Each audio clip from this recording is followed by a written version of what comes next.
just don't trust the police, you know? Excuse me. Son of a bitch. Dead shit. Cocksucker. You really fucking with my vibe, man. Jerk. You'll find out if I'm a dinosaur or a weakling.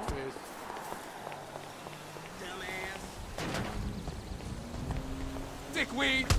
You ass. Come on.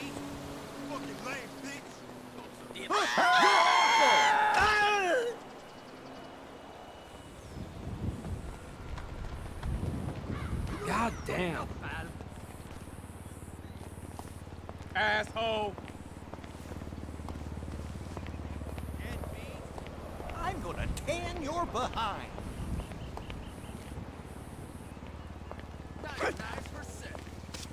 Dumbass. I'm gonna kick your ass.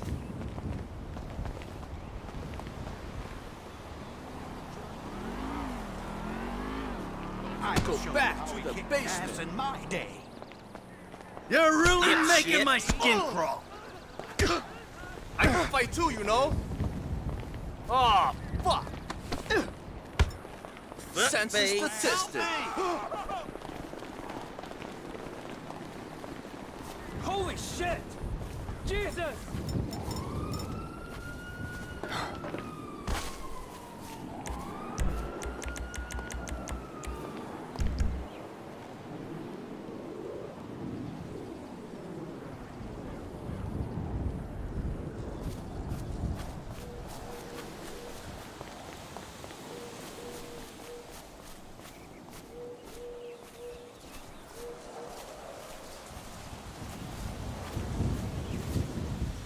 You know what a BBW is? Me. A big, beautiful woman. Don't even go there.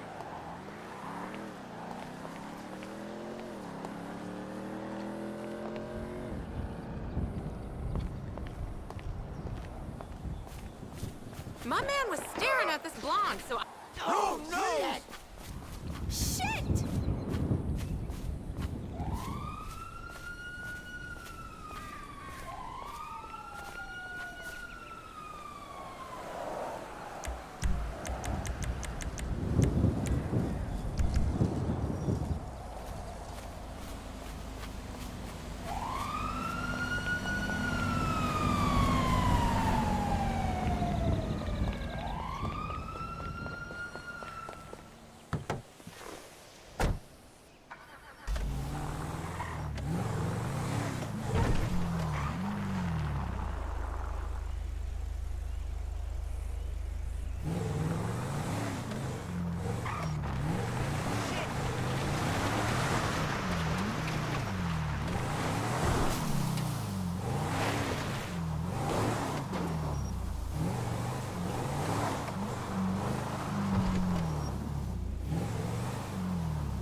You're dead, asshole! Move back!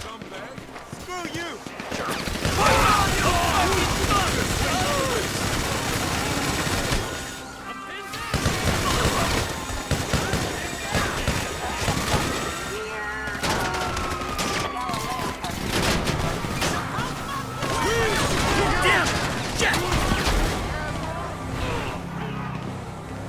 I can't visually ID. I need a location.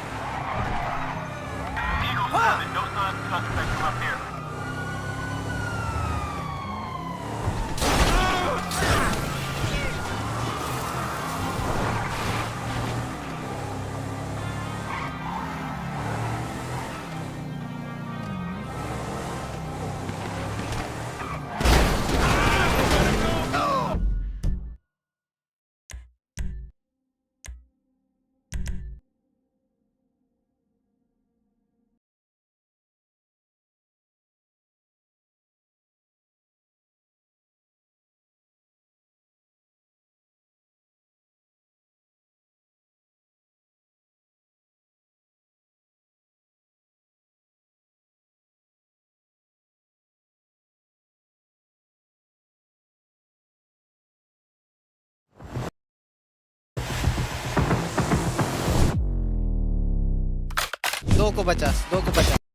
Week one of Donald Trump's second presidency, and a lot has happened.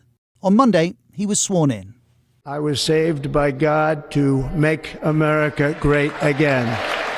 2 more speeches, a rally, and a press conference would follow, and executive orders, 26 of them. Some signed at the rally with pens thrown to the crowd, others signed in the Oval Office. They brought a declaration of a national emergency on the US border with Mexico, pardons for many involved in January the 6th, withdrawal from the World Health Organization, withdrawal from the Paris Climate Agreement, the Gulf of Mexico renamed the Gulf of America, and restrictions eased on oil and gas exploration, or as Mr. Trump put it, drill, baby, drill. There was this too. There are only 2 genders, male and female. On Gaza, the president said he wasn't confident the ceasefire will hold and added, "It's a phenomenal location. On the sea, the best weather." By this point, a gesture by Elon Musk was getting attention, and the president's day ended with 3 balls and some dancing to YMCA with a sword. Tuesday brought another pardon of Russ Ulbricht, who ran a dark web marketplace where illegal drugs were sold. Trump called those who'd prosecuted him scum. It was announced all government diversity staff would be put on paid leave, and a $500 billion AI startup was announced, to which Elon Musk responded, they don't actually have the money. On Wednesday, Trump called on Putin to stop the ridiculous war in Ukraine, or Russia would face sanctions. Then on TV, the president appeared to hint Joe Biden could be prosecuted. And on security protection, former Trump Secretary of State Mike Pompeo had his revoked. So had former National Security Advisor John Bolton. Both allegedly faced threats from Iran. Thursday brought another speech. Tariffs were mentioned, as was the idea of Canada becoming part of the US. I say you can always become a state, and if you're a state, we won't have a deficit. In Seattle, a federal judge blocked Trump's executive order to ban birthright citizenship, calling it blatantly unconstitutional. And the president ordered documents on the assassinations of John F. Kennedy, Robert F. Kennedy, and Martin Luther King Jr. to be declassified. That's a big one, huh? The week ended with images of deportation flights. Anthony Fauci, who led the US response to COVID, had his security revoked, and the president left Washington for California and North Carolina. In his inauguration speech, Donald Trump had declared, "The golden age of America begins right now." However you describe the Trump presidency, it's definitely begun.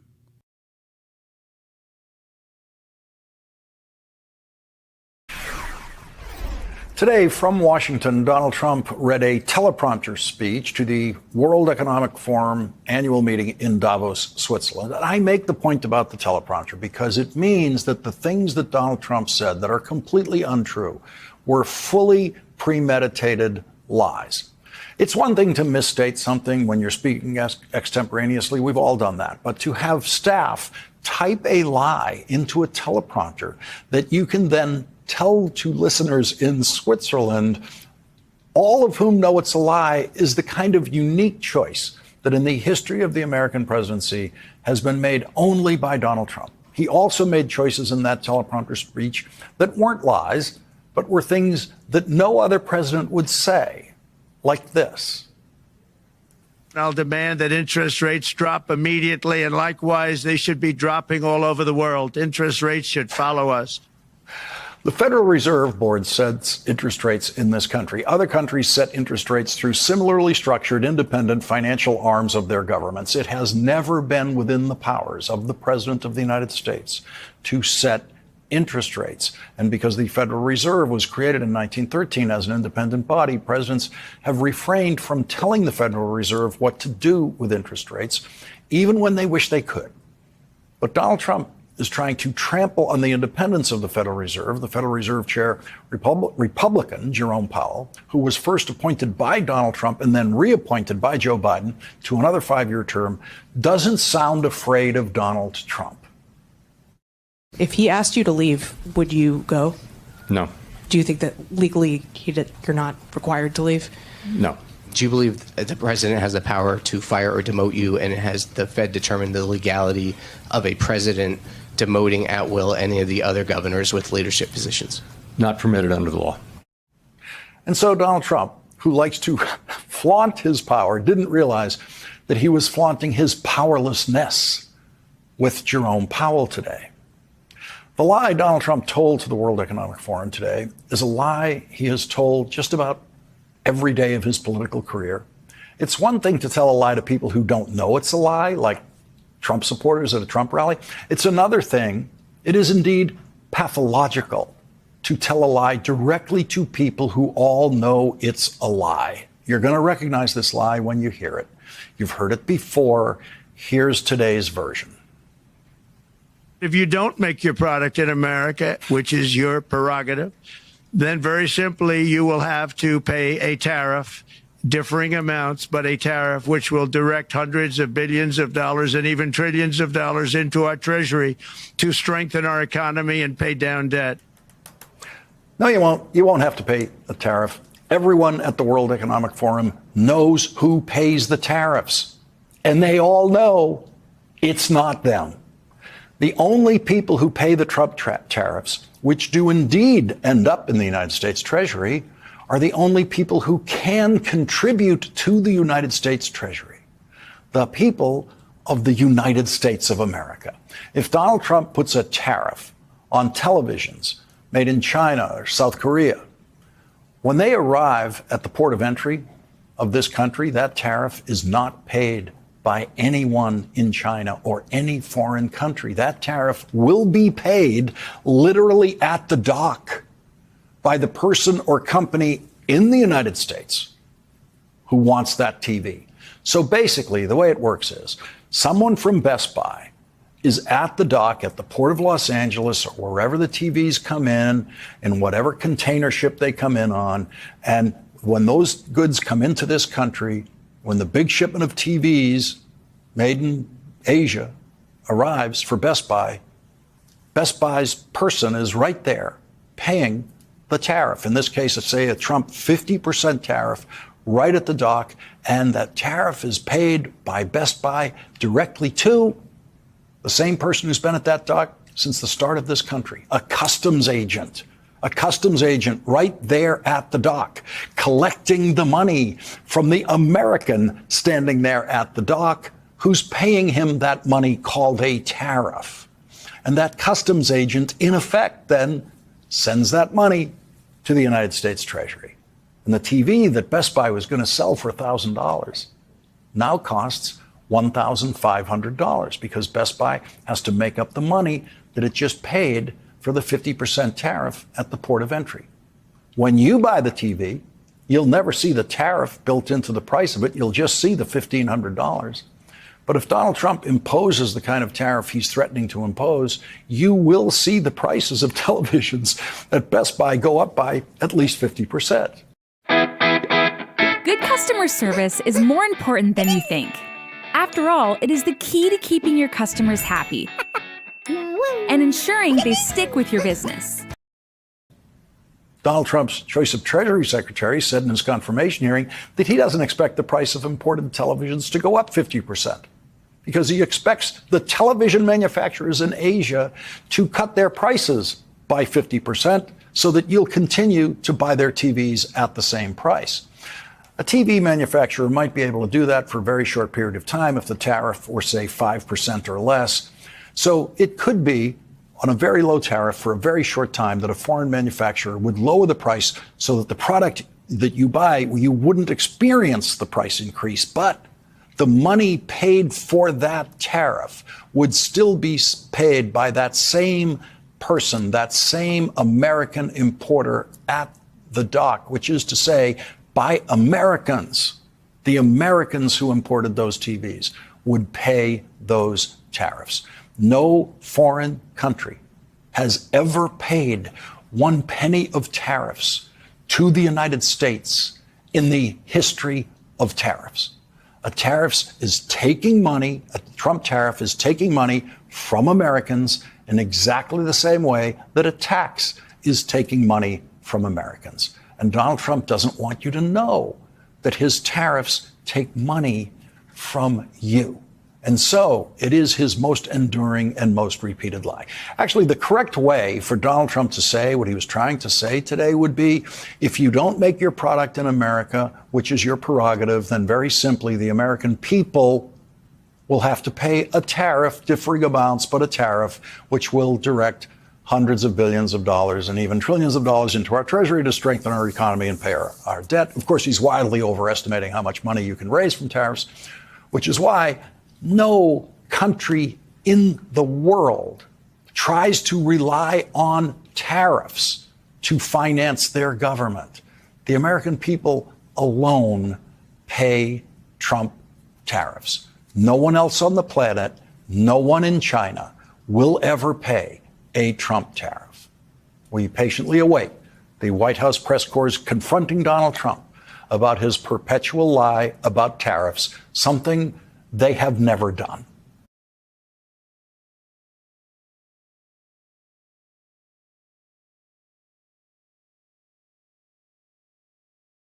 Last night, President Trump signed new 25% tariffs, 25% on all steel and aluminum imports to the United States.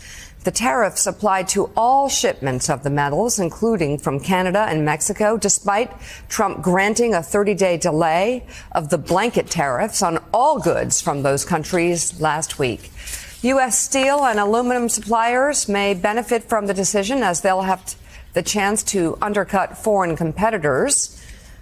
But Americans could soon feel the impact on their wallets, as aluminum and steel are used in a wide range of products, from appliances, smartphones, soda cans, and more, and higher import costs would filter through consumers. So, Richard, why does this make a lot of sense? Well, first of all, your analysis is right. This will save some jobs. I was waiting for you to say it doesn't. Well, it doesn't, but I'm trying to explain it. It will save some jobs in this country, or maybe even create a few in the steel and aluminum industries. But it will do so at enormous cost. Because there's far fewer jobs there than, for example, there's in the construction industry, which uses steel, or the automobile industry. So the knock-on effects of this will, one, add to inflation, and two, will reduce sales for other businesses. So we'll have unemployment in other parts of the economy. And then, Mika, and the reason it doesn't make sense, is this will invite retaliation. The idea that we can do this and other countries won't act in kind. So this basically will start something of a trade war. And that will be, there's no, like most wars, there's no winners. This will add to cost. So what worries me about this, and this is something the president believes is an article of faith. It's basically, it's what economists call import substitution. Instead of importing things, we're going to substitute it by domestic, but it's much more expensive. So it doesn't make sense. And what's so odd about it, can I say one last thing? Yeah. He inherited an economy that's in pretty good shape. It's humming along at close to 3%. Inflation is way down. Things were moving in the right direction. Employment was way up. Yeah. What this threatens to do is disrupt what was basically a very strong economy. And he could have done some tweaks to it and taken credit for it. What I think he will rue the day here, because at the end, Americans are going to care about inflation more than anything else. And this is going to set in motion trends, whereas there's going to be new unemployment in steel-dependent industries, and there's going to be inflation. So the president, I think, risks